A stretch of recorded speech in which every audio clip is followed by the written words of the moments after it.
I don't read the newspaper. Because it's garbage. And the editor that let it come out is garbage.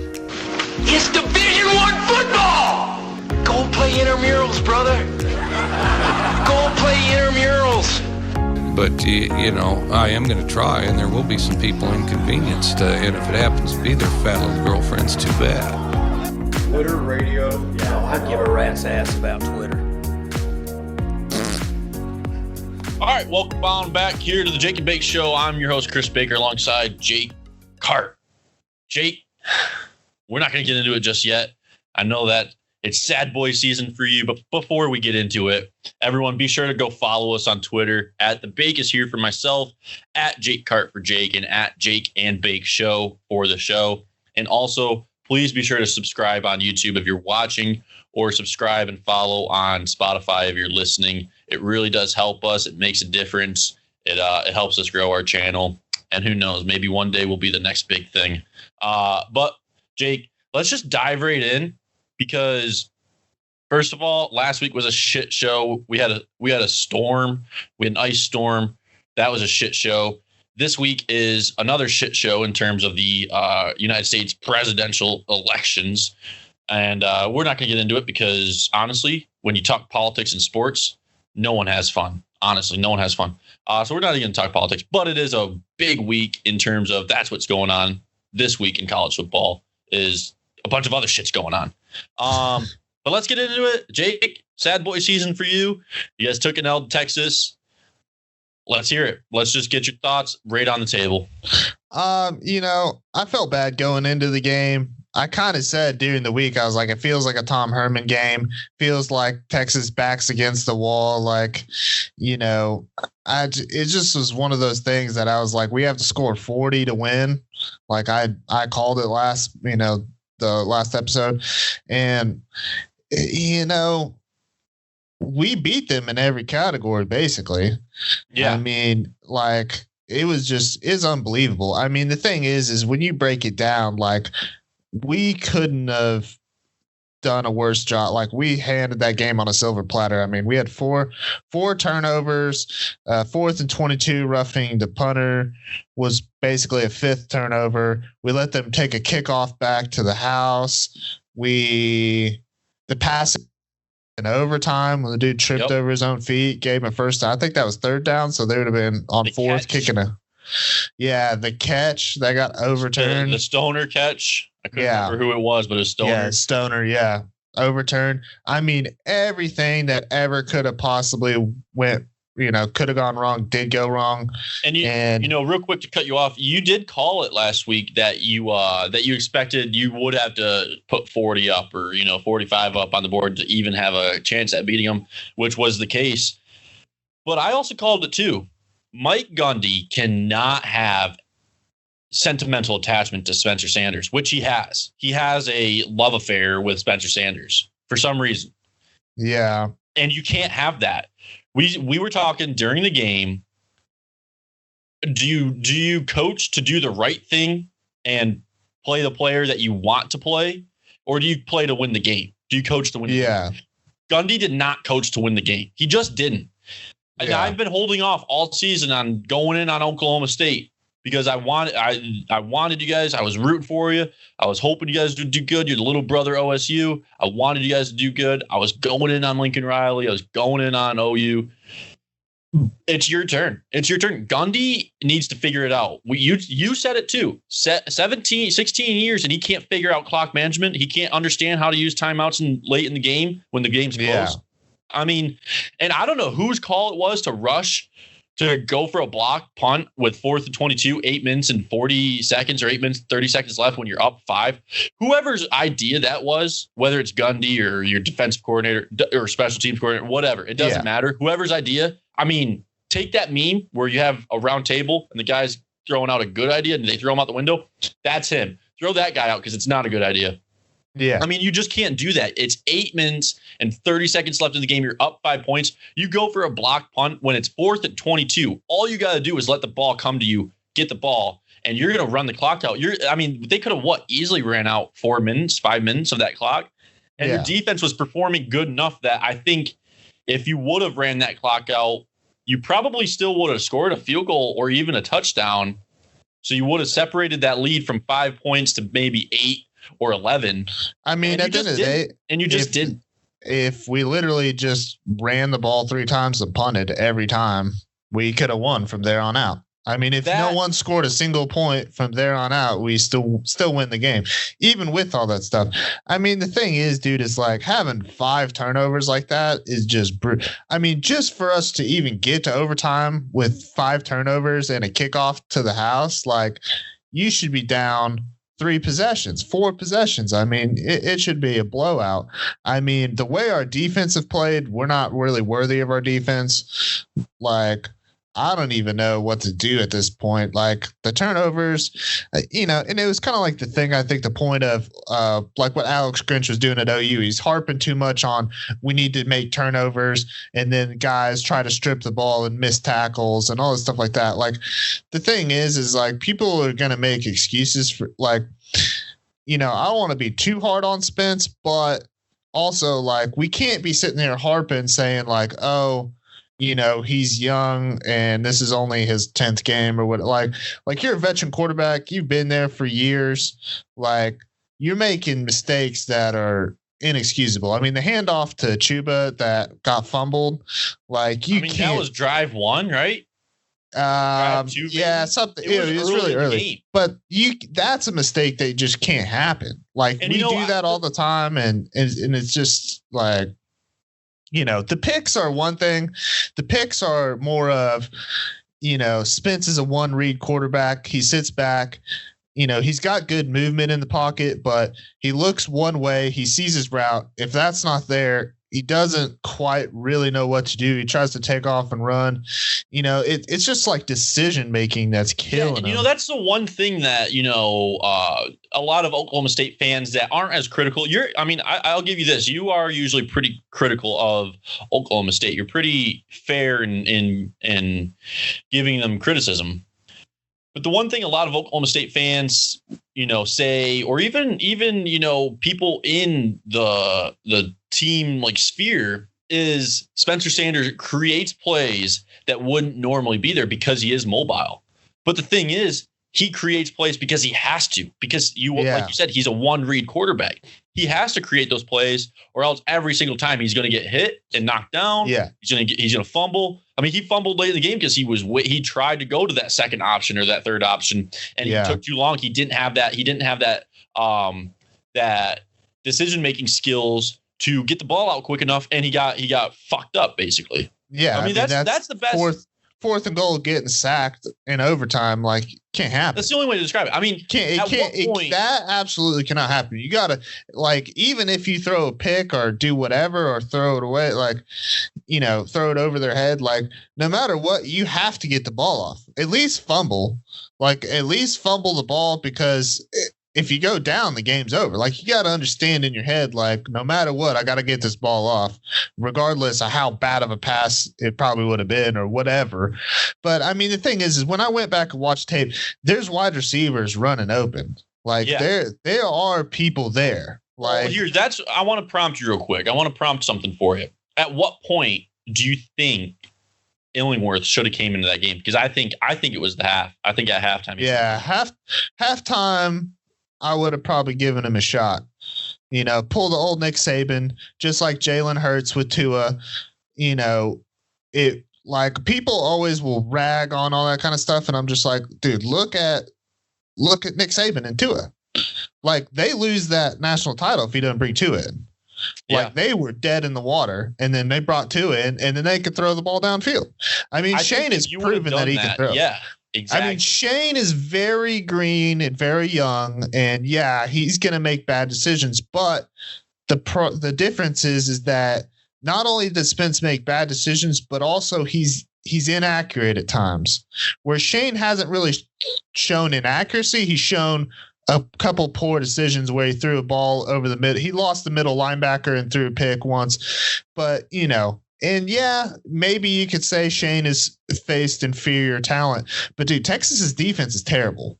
Like, their defense is bad. Like, I don't care what anybody says. When you break them down to analytics and everything, like, they got Joseph Asai, And that's basically it. Like they might They have barely BJ got him. Foster. He got hurt. He was like banged up that game. Yeah. He was very banged up. He was playing banged up.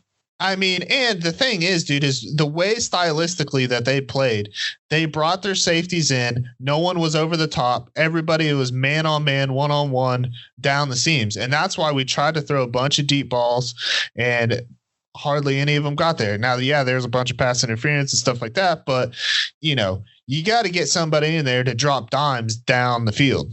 I think, honestly, the attachment Gundy has to Sanders is honestly scary. It's almost disgusting for you guys because you bring Illingworth in there. You need an air raid going because you need to get that ball downfield. I'm talking the end of the game, not even halftime. I'm talking towards that last drive or two. You need to get the ball in the end zone or at least close. I mean, Sanders got him close. I think it was overtime where you guys went for the field goal or at the end of the game where you guys went for the field goal. Yeah. He got him there. But he didn't get him in the end zone. He just couldn't because he missed that pass. He waited too long. I think it was he got sacked. Well, here was the terrible decision about that is it was second down. No, it was third down, I think. No. Yeah. It was second down, and then he dropped back to pass. There was no one there, so then he tucked and run and tried to get the first down. Became short. Then we had to come and spike it. Third and one. Yeah, 3rd and 1. Instead of if he just rolls out of the pocket, throws the ball away, then we get another play out of it, and then maybe it's different stuff happens. But it's just little things like that just you got to get down the field, right? You got to get passes down the field. Sanders can't do that unless it's to Tylan Wallace. Which, by the way, let me say this: Tylan Wallace does not get the respect he deserves. Yeah, you know that. I'm saying that almost for you. He doesn't get the respect he deserves. He's the best wide receiver at going up to get the ball. He might be one of the best wide receivers in general in college football. Yeah. I mean, he just is. I totally agree. Tylan is unreal. I mean, dude, the thing is like it doesn't matter if there's 1, 2, 3 defensive backs on him. He's going up. If he goes up to get that ball, 9 times out of 10, he's coming down with it. Yeah, that's why Spence, dude, a lot of the times didn't care. But like he literally got the play ball and threw into double, triple coverage. And it's bad decisions. But I mean, I'd rather take that than throwing a pick when he was fucking Tay Martin on the other side, and it was a stupid play. But like, I mean, dude, here's the simple fact of it is that when you play Spencer Sanders, people know it. They're going to watch the tape. They're going to see like, okay, we're just going to stack the box against OSU and stop Chuba at all costs and let everything else fly over our head, because that's exactly what Texas did, and it worked really well. Now, yeah, we got a bunch of yards out of it, but the thing is that you also got a ton of turnovers because Spence turned the ball over a bunch. And yeah, I mean, there's that LD Brown fumble that hurt, but at the end of the day, like if you can't put Shane in and Shane does it, like if we don't have that threat downfield and people can put 8, 9 in the box, like you're just not going to run. I don't care with Spencer Sanders in the read option. Like, yeah, it hurts people, but like, it's not going to happen, dude. You're going to get 2 yards of carry, 3 yards of carry, just kills us. Yeah. But here's the biggest thing of all, and I've probably saved this for down the road because of what's coming up. But I will say that when it comes to true freshmen at quarterback in Oklahoma State, we do really, really well with true freshman quarterbacks. The last time we won Bedlam was true freshman Mason Rudolph came in. 2014. You're putting a lot of onus on this team. I'm just saying. A lot of pressure on these guys. I'm not. And which reminds me, Gundy called you out almost specifically, saying, "Don't hype up." He told them, "Don't listen to the media." You've been hyping them up. He doesn't want you to hype them up. He doesn't want you to say they're good, which you're not anymore because they lost. But up until last week, he said, "Don't listen to Jake." He basically said, "Don't listen to the Jake Big Show." Well, look, listen to it. But he doesn't want the players listening to it. Yeah, but I mean, dude, at the end of the day, there's no way we should have lost that game. Yeah, I mean, you guys did. You guys. If we play that game, you guys went all in. You guys pushed your chips in on giving that win to Texas. Like literally, you really did. You shot yourself in the foot. We play that game 100 times. We win 99 of them. That was just happened to be the one time that we lost. I mean, the talent, I think, the gap was there and everything, and it just came down to Sanders and that fucking bad decisions. And Ellinger is a veteran that made good decisions down the stretch. Well, because even though that fucking roughing the punter, I can't believe that decision was made to rush, dude. Especially that when they called that, and then the game before I was watching is the Baylor game, and the dude did the exact same thing and no call, like. And the crazy thing is, in the Baylor, it was much worse. Texas, so they get a little bit of favoritism. That was crazy, but we'll see what happens. They pay your rent, Jake. Yeah, we got Big 12. But before we move on from Oklahoma State, I want one last thought. Take as long as you need. What's the rest of the season looking like for you guys? Well, that's interesting. I mean, it all comes down to Bedlam basically now. So, I mean, the thing is we got K-State next week. K-State's struggling. Like, they struggled bad against West Virginia last week. West Virginia basically kicked their ass. They have no quarterback. So, you know, K-State's I can't remember what the spread is, 13, 14, something. It's 2 possessions. It's over 2 possessions. And so if we take care of that, and then K-State, so then we have a bye week and then Bedlam. And then Bedlam will basically decide who is probably going to go in the Big 12 title. I mean, if we beat K-State, bye week, beat OU, we're basically in. At that point, because OU will have 3 losses, Texas will have 2, we'll have 1, and even if something crazy happens, we'll have head-to-head against the 2 teams. And even, you know, if we lose Bedlam, then it gets really interesting. It's going to be like a bunch of different ties, and like it's going to be at that point, it's a nightmare of trying to figure out who's in and who's out. Because we'd beat OU, or we'd lose to OU, but beat Iowa State and beat, you know, because here's the thing is K-State still only has 1 loss in conference.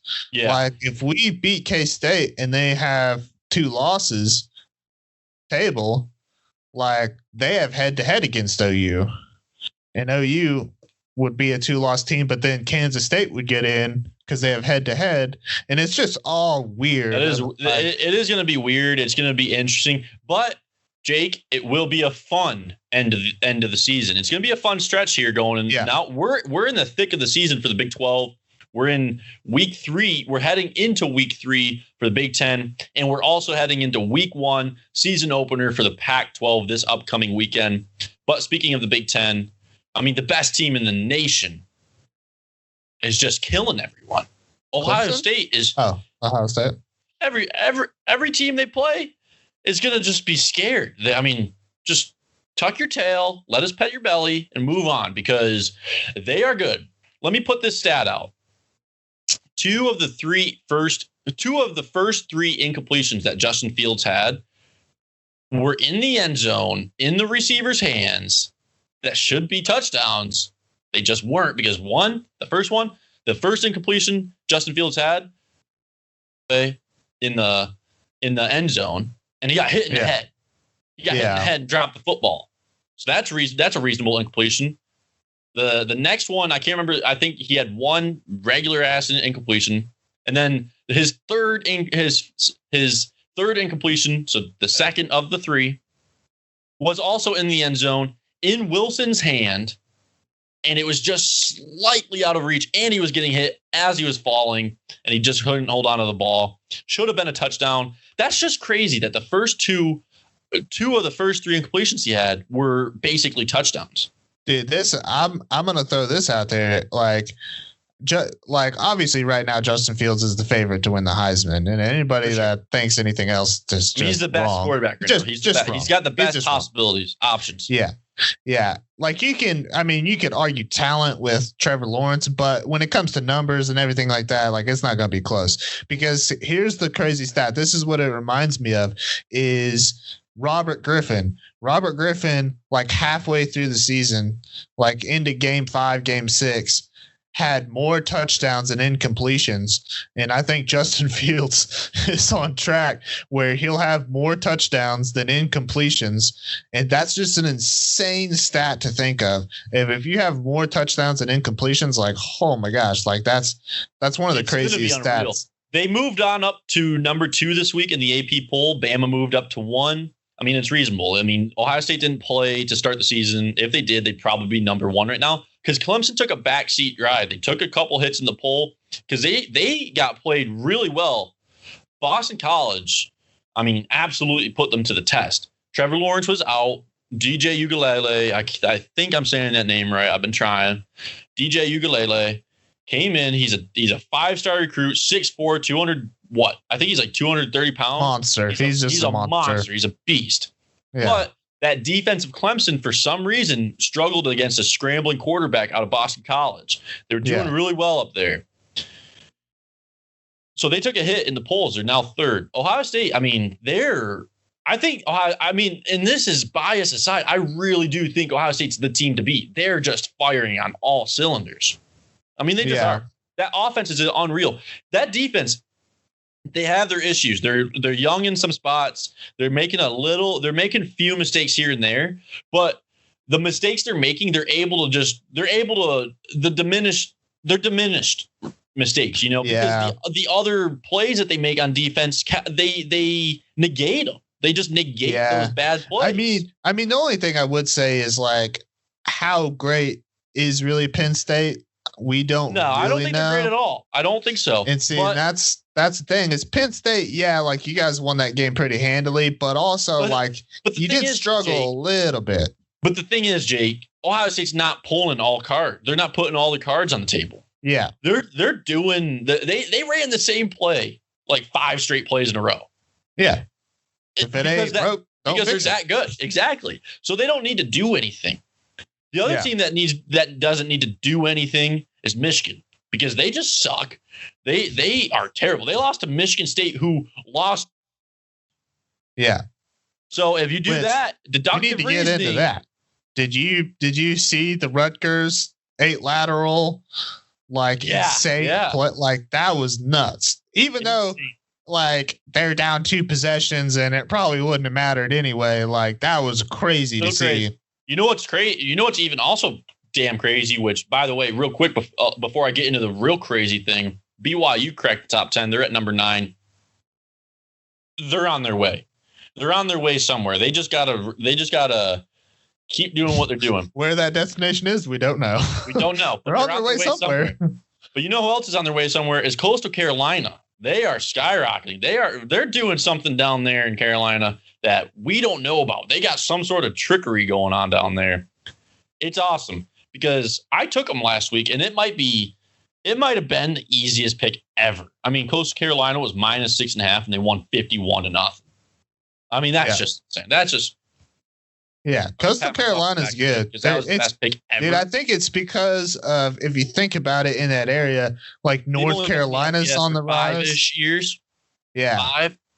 Well, they're probably getting all those rejects from Clemson and North Carolina and NC State. And I mean, just to be honest, all Coastal Carolina players rejects?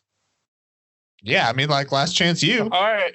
I mean, hey, Last Chance U. Those are good football teams. Yeah, they're rejects. Good. Coastal Carolina is like one of my new backseat favorite teams.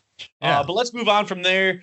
It's basically it. We got Pac-12 coming up this weekend. That's a fun thing to get back. And I don't really even care about the Pac-12 this year because they're basically irrelevant. Most of those teams, just like Notre Dame and Tennessee, they're irrelevant. They're just irrelevant. But what's fun is when you're coming home after going out for the day watching games or just hanging out watching games, you still get that Pac-12 after dark. You get those games that go into midnight, that sometimes even go into 1 a.m. because they don't start till late on the West Coast. Well, I guess they start regular time on the West Coast, but late for everyone else because we're all in the future. And I just love I don't care about Pac-12 teams, but I do love watching Pac-12 at night. Yeah, Pac-12 after dark is one of the best things ever. And action's back too. Yeah, because like, dude, some of the craziest games I've ever watched were Pac-12 After Dark. I mean, Yeah. dude, the thing We got some is decent games in the Pac-12 this weekend. We got UCLA, Colorado, Stanford, Oregon, Arizona State, USC, which is probably the best game out of the Pac-12 this weekend. Maybe if you want to say Oregon, Stanford, but I would say the Arizona State USC game is going to be the game to watch out of the Pac-12. Yeah. And Washington State, they no longer have Mike Leach, so that'll be interesting to see what they're doing up there. They play Oregon State, who, by the way, is a -1.5 favorite against Washington State. Interesting. Very interesting. But let's move on. Let's just get right into the picks. I don't really have much to say on the NFL. I mean, yeah, NFL is what it is. The Jets suck. No. The Patriots aren't doing what they usually do, which is win. The Steelers are undefeated because you need balance. And if there's one team that's winless, you need an undefeated team, and that's the Jets and Steelers. That's perfect. That's perfect. And the Giants, they need to stop winning. Stop. Which they haven't done. They've only won one game. But they need to stop trying to win. Yeah. Hey, come on now. They're sitting at got a like tank. 1-7. They're sitting at 1-7 right now, 0-4 in the division. They're like the third worst team in the whole NFL, which is fine. Let's be the second worst team, not the first. I don't really want to be the first worst team. That's bad. That's for the Jets. Well, let's be the second worst team. Let's get Justin Fields out in New York, not for the Jets, but for the Giants. Or Trevor Lawrence if he wants to. Or you're still the best team in New York. Yeah. Well, no, we're not even. Oh no, Bills. Buffalo. Yeah. Buffalo's best team in New York right now. And speaking of Buffalo, let's just get right into our picks. I am yet again not going to take Buffalo this week. I actually thought I was going to pick Buffalo, but just before the show, Jake, you gave me a good pick that you dropped off your board. I'm going to take the New England Patriots -7 at the New York Jets because they're winless. They're terrible. They're winless. Like I'm not. They're bad. If you take the Jets to cover anything, you're just wrong. So I'm taking the New England Patriots -7. You know what? Fuck it. I'm taking the Bills. I'm taking the Bills +3 against the Seahawks at home, and they're playing at they're the 1 o'clock game. So I'm taking the Bills. I'm riding the Bills. I'm on that wagon. And to get into the college games, I got number 9 BYU -3 at Boise State. I think that's going to be a good game, but I just think BYU is on one. I think that quarterback's on a mission. I think that -3. I don't think they're going to win by like 21. I don't think they're going to win by an insane amount, but I do think a -3. I think they can cover that spread.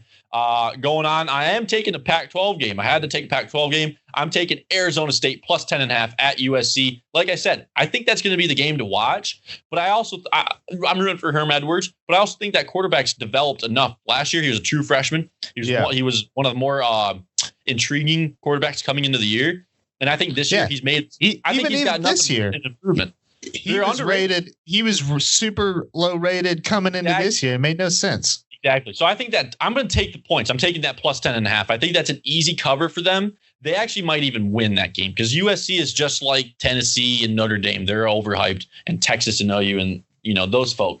But moving on, we got 2 game day games. Me and Jake are going to pick 2 of them. I'm gonna choose the first one. I'm gonna save the second one for last and let you choose first on that one. I'm gonna take Clemson -5.5 against Notre Dame. Notre Dame's a fraud. Clemson's not going to have 2 bad defensive games in a row. Their offense, that DJ Uiagalelei, he performed well enough that I think he can do the same thing this upcoming week. Clemson doesn't do good against scrambling quarterbacks. We're finding, and Ian Book's not as much as a scrambling quarterback as the quarterback for Boston College. I can't remember his name because it's hard to pronounce. It starts with a J. It's like Jovech or something. I can't remember. Anyway. It's a better scrambler than Ian Book. I think Clemson's defense comes out and does way better than they did against Boston College. I'm taking Clemson -5.5. And the last game that we're going to pick, I'll let you pick first on that one. Number 8, Florida, +3.5 at Georgia. And you can just start there on your picks. Just start there. Start game day? Yep. Start on that game day. And then I'll pick it. I haven't picked it. Well, because see, here's the thing. That's an interesting game.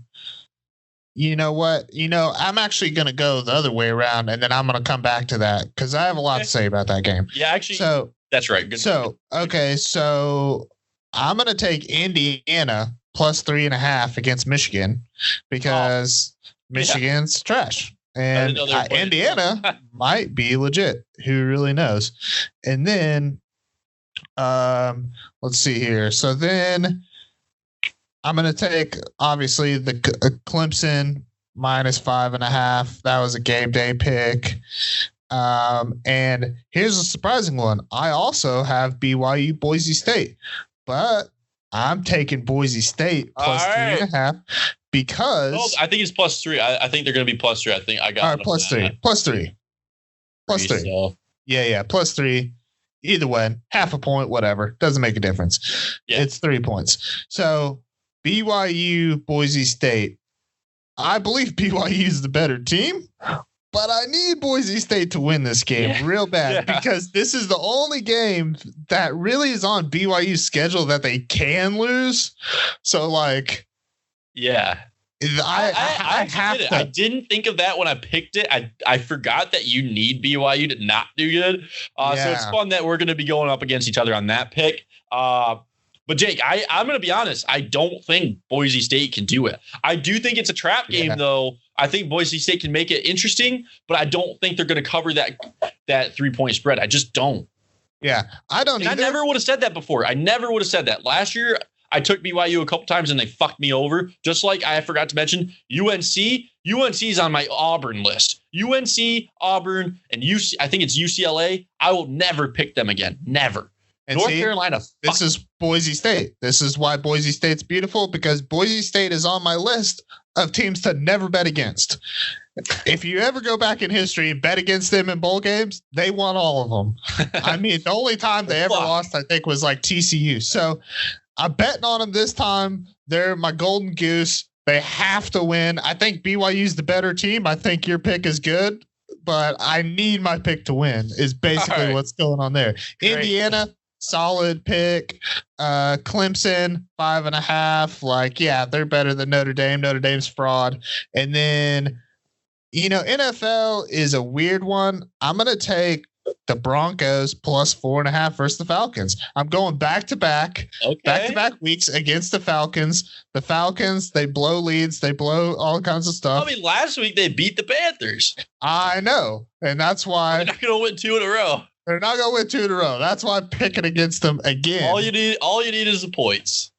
So then it comes all back down to game day, Florida, Georgia. Now, this is an interesting game because this is on a neutral field. And it's the first game that Florida's played in a little bit. They've been off for a couple weeks. Yeah, this will be in whatever Bank Field, Jacksonville, the Jacksonville Stadium. I was trying to think of what it's called. I can't remember either. It's like TIAA Bank Field, something like that. But it's in Jacksonville, so it's a neutral site game. Florida, Georgia. Georgia's defense is good. Georgia's offense sucks. Florida's offense is good. Florida's defense is all right. This is a really tough game to pick. Like the Clemson Notre Dame game is easy. Florida, Georgia's hard. Do you have your pick ready for that game? Yes. I do too. I think I do too. And on a count of 3, we're going to both say it.